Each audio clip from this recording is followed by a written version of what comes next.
5절에서 12절까지 말씀입니다. 열왕기상 3장 5절에서 12절까지 말씀입니다.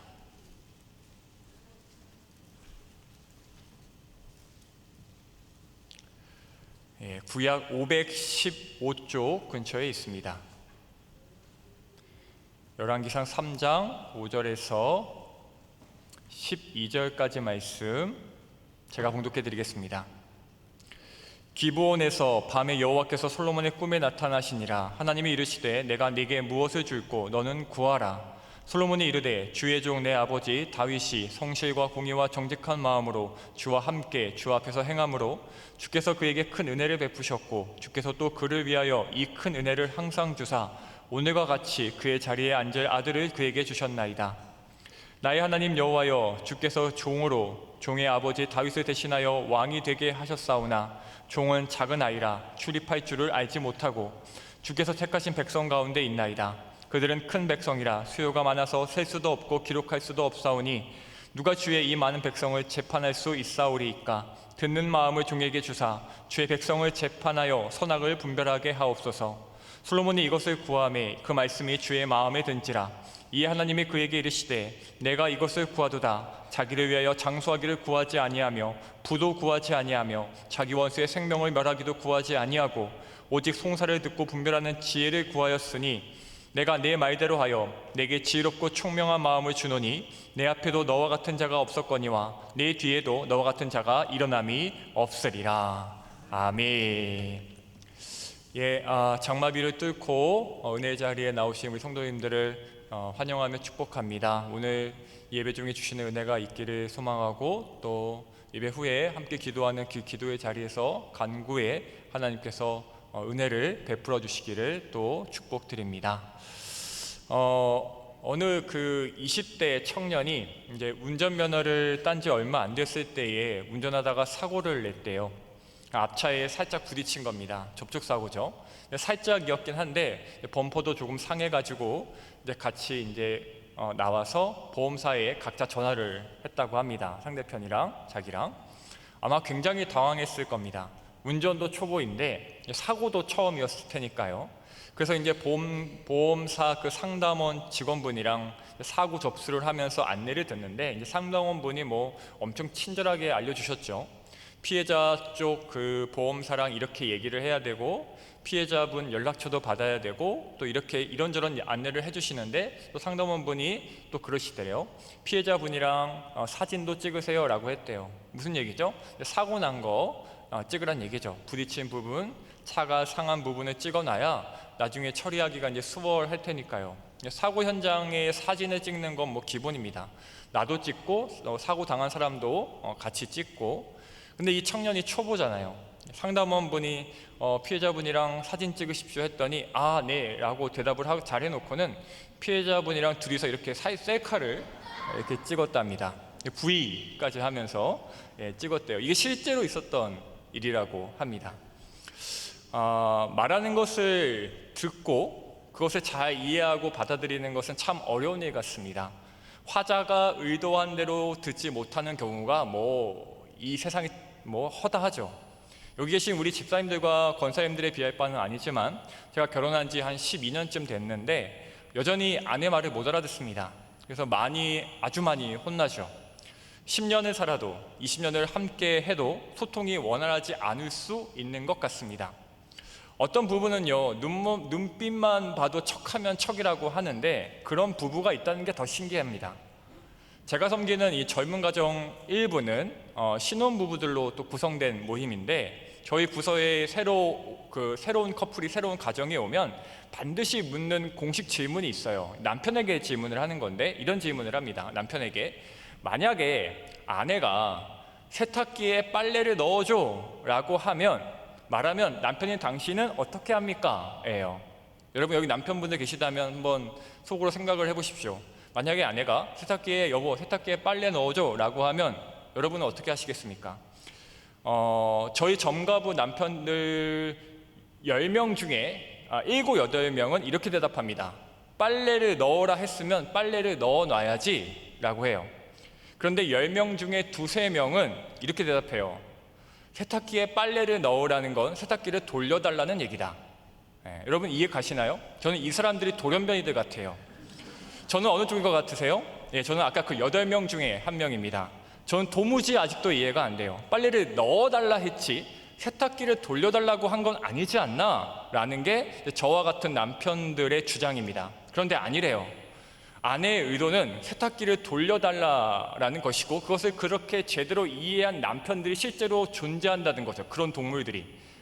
저 같은 남편에게 그 남편들은 되게 신비로운 존재들이지만 어쨌든 그게 맞는 거랍니다.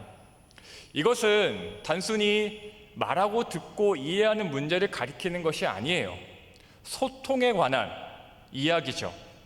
평소 어떻게 소통하느냐, 얼마나 관심을 가지고 이야기를 힘쓰며 상대방의 의도와 생각이 무엇인지를 파악하고자 노력하고 있는가의 문제인 것이죠. 평소에 교제가 많고 소통이 많으면 충분히 납득하고 이해할 수 있고 그렇게 실행할 수 있는 문제라는 겁니다. 오늘 본문도요, 그와 다르지 않습니다. 솔로몬이 하나님께 지혜를 구한, 우리가 너무 잘 아는 내용이지만 어떻게 보면 이 이야기의 주제는 소통에 관한 것입니다. 지혜보다는 소통이죠. 솔로몬 왕이 제사를 드리러 기브온에 갑니다. 제사를 다 드린 날 밤에 하나님께서 솔로몬의 꿈에 나타나시죠. 하나님께서 물으십니다. 내가 너에게 무엇을 줄까? 너는 구해라. 구하기만 하면 다 주신다는 겁니다. 그러자 솔로몬이 대답합니다.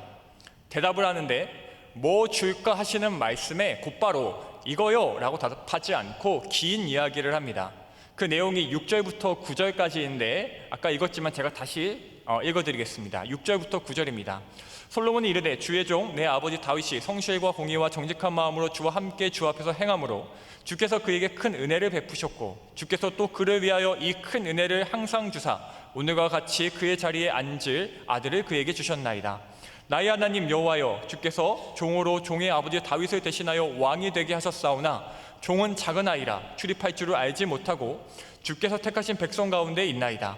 그들은 큰 백성이라 수요가 많아서 셀 수도 없고 기록할 수도 없사오니 누가 주의 이 많은 백성을 재판할 수 있사오리이까?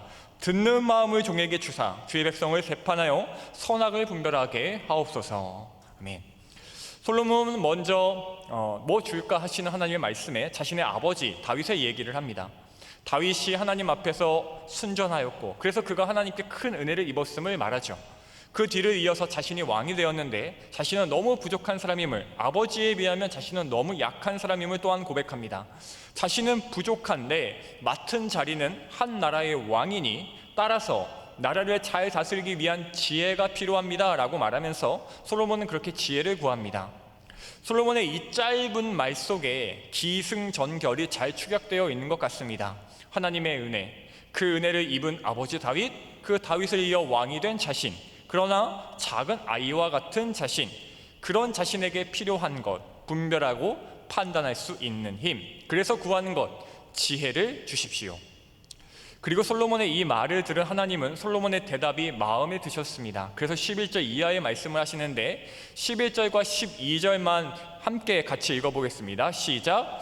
이에 하나님이 그에게 이르시되 내가 이것을 구하도다. 자기를 위하여 장수하기를 구하지 아니하며 부도 구하지 아니하며 자기 원수의 생명을 멸하기도 구하지 아니하고 오직 송사를 듣고 분별하는 지혜를 구하였으니 내가 내 말대로 하여 내게 지혜롭고 총명한 마음을 주노니 내 앞에도 너와 같은 자가 없었거니와 내 뒤에도 너와 같은 자가 일어남이 없으리라. 아멘. 만약에 하나님께서 오늘 밤 우리가 금요 기도회를 끝나고 집에 가서 잠을 청할 때 꿈에 나타나셔가지고 여러분에게 뭐가 필요하냐고 다 주겠다고 말씀하신다면 무엇을 구하시겠습니까? 우리 자녀가 잘 되기를 구하기도 할 것이고 내가 아픈 그 부분이 낫기를 구하기도 할 것입니다. 깨어진 관계가 회복되기를 구하기도 할 것이며 사업이 번창하기를 구하기도 할 것입니다. 저마다 자기에게 주어진 상황과 환경이 다르고 주어진 역할이 다르기 때문에 우리의 구함도 사람마다 각자 천차만별일 것입니다. 그래서 우리는 생각하기를 솔로몬의 이 구함, 하나님께 듣는 마음, 지혜를 구한 것은 그에게 한정된, 그의 상황과 역할에 따른 제한적인 구함이라고 보는 것이 일반입니다. 그렇죠. 그는 왕이니까 그렇게 구했지라고 우리는 생각합니다. 그런데 정말 그럴까요? 정말 그럴까요? 오늘 솔로몬은 하나님께 듣는 마음을 종에게 주사라고 했습니다. 여기서 이 듣다라는 단어는 히브리어로 셔메아라는 단어인데, 이 셔메아는 듣다라는 뜻뿐만이 아니라 이해하다, 순종하다라는 뜻도 있습니다. 우리말도 그렇잖아요. 국어에서도 듣다라는 말은 여러 의미로 쓰입니다. 단순히 말하고 듣는 행동을 뜻하기도 하지만 그것을 넘어서기도 하죠. 제가 요즘 가장 많이 하는 말이 있습니다. 아빠 말 좀 들어 이에요. 요즘 제 아들이 5살인데 너무 말을 안 들어요. 이럴 때 쓰는 들어라는 말은 듣기만 해가 아니죠. 듣고 실천하라는 말입니다. 순종해 달라라는 거죠.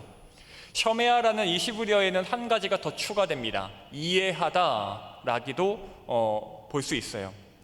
그럼 이 셔메아, 오늘 말하는 이 들음의 대상은 누구인가요? 누구의 말을 듣고 이해하겠다는 것인가요? 언뜻 보면 백성들, 사람들의 송사에 대한 이야기 같습니다만 그렇지 않습니다. 9절에는 이렇게 나와 있습니다. 9절을 보시면 듣는 마음을 종에게 주사 주의 백성을 재판하여 선악을 분별하게 하옵소서. 주의 백성을 재판하여 라는 말까지만 들으면 재판이 필요해서 오는 백성들이 그렇게 호소할 때에 그들의 말을 잘 분별하여, 그렇게 사리 분별하여 듣는 것이 이 지혜인가 싶습니다. 하지만 솔로몬은요, 그 뒤에 이렇게 덧붙였습니다. 선악을 분별하게 하옵소서. 이 덧붙인 말을 통해 우리는 알 수 있어요. 듣는 마음이라는 말에서의 들음의 대상은 사람이 먼저가 아니라 하나님을 가리킵니다. 왜냐하면 사람의 말을 잘 들어준다고, 사람들의 말을 잘 듣는다고 해서 선악을 분별할 수는 없습니다. 선악을 잘 분별하게 해달라고 요청한 것은 단순히 백성들의 송사에 대한 이야기가 아니라 선하신 하나님, 존재 자체가 바로 그냥 선이신 하나님, 그 하나님의 기준과 마음을 내가 알기를 원한다라는 것입니다. 하나님은 솔로몬이 구한 것을 듣고 마음에 흡족하셨다고 했습니다. 하나님께서 그 지혜뿐 아니라 다른 수많은 복들도 주시겠다고 한 것은 솔로몬의 구함과 그것을 구한 마음의 중심이 얼마나 진실했는지를, 하나님 앞에서 얼마나 순전했는지를 알 수 있는 대목이죠. 만약에 솔로몬이 세상적인 지혜, 그러니까 사람과 사람 사이에 옳고 그름만을 판단하는 분별력만을 구했다면 하나님은 결코 이렇게 기뻐하시지 않으셨을 겁니다. 솔로몬의 마음이 하나님의 마음에 합했기에 하나님은 솔로몬을 전례 없는 왕이 되게 하시겠다고 약속하신 거죠. 그렇기 때문에 이 듣는 마음은 하나님의 말씀을 듣는 마음이며, 따라서 하나님의 뜻을 이해하는 마음, 하나님께 대한 순종이기도 합니다. 그리고 이 순종과 이해라는 의미들을 통해서, 셔메아의 이 뜻을 통해서 우리는 또 알 수 있습니다. 앞에서 말씀드린 것처럼 솔로몬은요, 지금 하나님과의 소통을 구하고 있는 것이죠. 하나님과의 소통. 이제 내가 아버지 다윗의 뒤를 이어 왕이 되었으니 내 맘대로 하겠습니다 하지 않고 하나님과 교제하며 진정한 왕이신 그 하나님과 소통하여 나라를 섬기고 다스리겠다 한 것입니다. 솔로몬은요, 하나님의 뜻을 잘 이해하기를 바랐습니다. 그 뜻이, 그 말씀이 자신의 삶에서의 선택과 판단을 결정하는 기준이 되기를 바랬어요. 또 듣고 또 듣고 또 들어서 척하면 척인 그 관계까지 나아가는, 하나님과 친밀하여 정말 눈빛만 봐도 알 수 있는 그런 하나님의 동역자, 동반자이기를 소망했습니다. 그래서 그는 듣는 마음, 레브 셔메아를 구한 것이죠. 사랑하는 성도 여러분, 솔로몬이 구한 것은요, 단순한 지혜가 아닙니다. 똑똑해지는 것도 아닙니다. 총명해지는 것도 아니에요. 그가 구한 것은 순종이었습니다. 종교개혁자 마틴 루터는 솔로몬이 구한 이 듣는 마음을 순종하는 마음이라고 표현했습니다. 내가 더 잘 순종하겠습니다. 하나님의 말씀대로 살기를 원합니다. 말뿐 아니라 삶에서, 일상에서 하나님의 말씀을 실천하기를 원합니다 라는 고백이었습니다. 또 솔로몬이 구한 듣는 마음은 항목이었습니다. 솔로몬 역시 자아를 가진 인간이었고 심지어 한 나라의 권력자, 절대자, 왕이었습니다. 이 당시에 이스라엘은 강대국이었죠. 그런 솔로몬이 저 깊은 내면에서부터 자아를 죽인 채 백기를 들고 하나님 앞에 서는 일, 그런 항복이었습니다. 그리고 신뢰였습니다.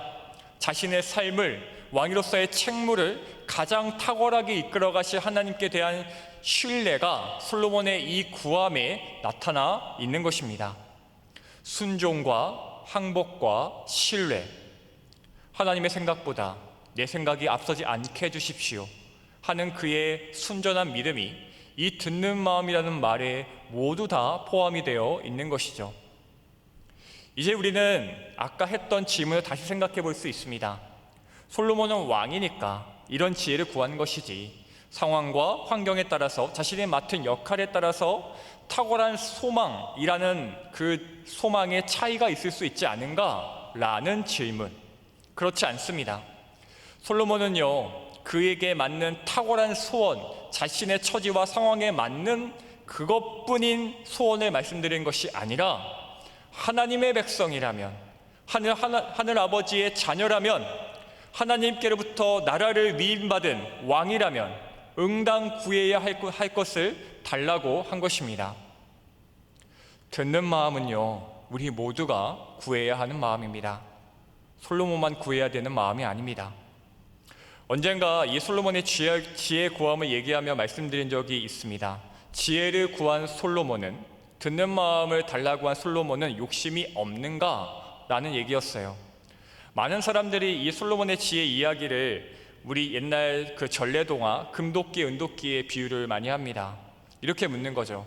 솔로몬은 왜 듣는 마음을 구했는가? 다 주시겠다고 했는데 왜 하필 듣는 마음인가?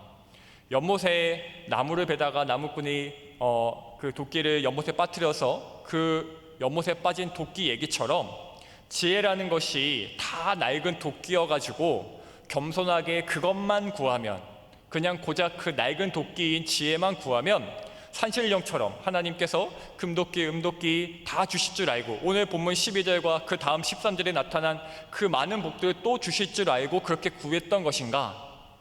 아니요, 솔로몬은요 그렇게 겸손한 사람이 아닙니다. 나무꾼 같지 않았어요. 그는 욕심이 없는 사람이 아닙니다. 제가 보기에 솔로몬은요 욕심 덩어리였어요. 하나님 앞에서는 당연히 겸비했지만 그는 세상을 보는 통찰력이 있었습니다. 그는요 가장 귀한 것이 무엇인지 알고 있었어요. 뭐에 투자해야 하는지, 어떤 종목이 대박 종목인지 알고 있었어요. 그가 선택한 종목이 무엇인가요? 그가 바랐던, 그가 소원했던 것이 무엇인가요? 백성들을 위한 지혜인가요? 아닙니다. 그가 소망한 것, 그가 바랐던 것, 그가 지혜를 구함으로써 얻게 될 한 가지, 창조주 여호와 하나님, 그분과의 가장 친밀한 교제, 그분의 음성을 가장 잘 들을 수 있는 특권, 그것입니다. 그렇지 않나요?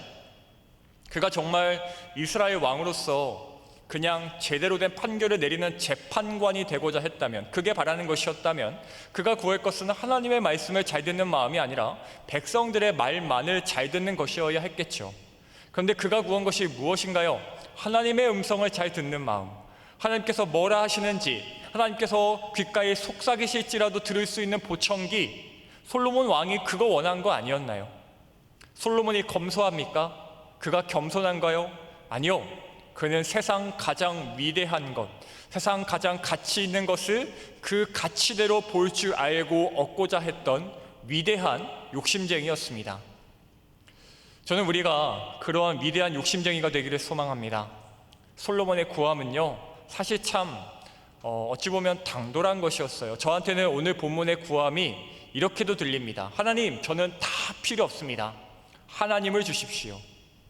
다 필요 없어요. 하나님을 주십시오. 제 인생에 있어서 하나님께서 주시는 보물 몇 가지로 살고 채워지기를 원하지 않습니다. 처음부터 끝까지 하나님으로 채워지는 인생이 되기를 원합니다. 아니, 그 정도도 아닙니다. 내 삶에 하나님께서 들어오시는 그런 인생이 아니라 하나님의 시간 안에 내가 속하기를 바랍니다. 삼위 하나님의 영원한 사귐 속에 나도 들어가서 거기에서 교제하기를 원합니다. 주님의 생각에 대하여서 내가 동의하거나 그렇지 않거나 하는 인생이 아니라 주님의 생각이 내 생각이 되고 주님의 마음이 내 마음이 되어 보라 하시는 것을 바라보며 하라 하시는 말을 건네고 가라 하시는 걸음을 내딛게 하옵소서. 라는 소망. 솔로몬만의 소망일 수 없습니다. 오늘 우리의 소망이어야 합니다. 낡은 도끼를 구함이 아닙니다. 어떤 나무도 벨 수 있는 다이아몬드 도끼를 구한 것입니다. 오늘 이 자리에 나와서 무엇을 먼저 구하시겠습니까? 예수님이 말씀하셨죠. 먼저 그의 나라와 그의 의를 구하라. 다른 것을 구하기 전에, 필요를 말하기 전에 너는 먼저 하나님의 통치를 구하라 하셨습니다. 이것이 곧 듣는 마음이었어요. 우리가 먼저 그의 나라를 구하기를 바랍니다. 진짜 지혜, 주님과 소통하는 그 듣는 마음이 우리에게 허락되기를 소망합니다. 결국 이 듣는 마음은 우리를 예수 그리스도에게로 이끌어갑니다. 하나님께서 너는 무엇이 필요하냐 다 구해라 하셨을 때 저는 다 필요 없고 듣는 마음이 필요합니다 라고 한 솔로몬의 고백은 예수님께서 제자들에게 가르쳐 주신, 그리고 그 제자들, 사도들과 또 사도 바울이 말한 그리스도인의 정체성과 일치합니다.